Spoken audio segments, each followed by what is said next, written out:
Star Trek Section 31 hasn't performed all that well since its release on Paramount Plus, and the franchise's rich history is a big reason why the movie has flopped.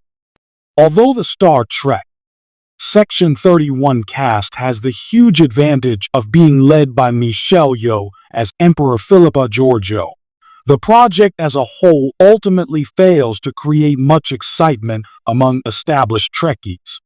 It may not be quite as much of an issue for newcomers to the franchise, but those already familiar with the iconic saga likely found Section 31 hard to enjoy for a very specific but legitimate reason. It's quite clear from Star Trek Section 31's ending that the movie is intended to be the starting point for a new branch of the franchise. While a Star Trek Section 31 sequel would presumably continue to star Yeoh's character, her pivotal role in the Star Trek Discovery cast is an incredibly minor aspect of the new movie's plot. As a result, the project seems to be attempting to be welcoming to uninitiated Star Trek viewers while also drawing in pre-existing fans. Sadly, the former group gets a much more rewarding experience. Throughout the movie, Star Trek Section 31 tries to make out that there is a lot on the line. Unfortunately, it's never really all that convincing. All that can realistically happen is that the main characters can die, and not even all of them are fair game.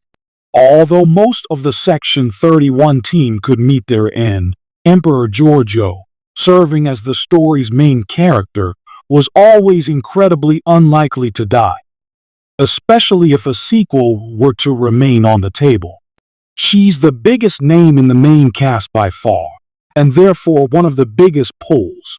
Similarly, Casey Roll's Rachel Garrett has solid plot armor in the form of her character already popping up later in the Star Trek timeline.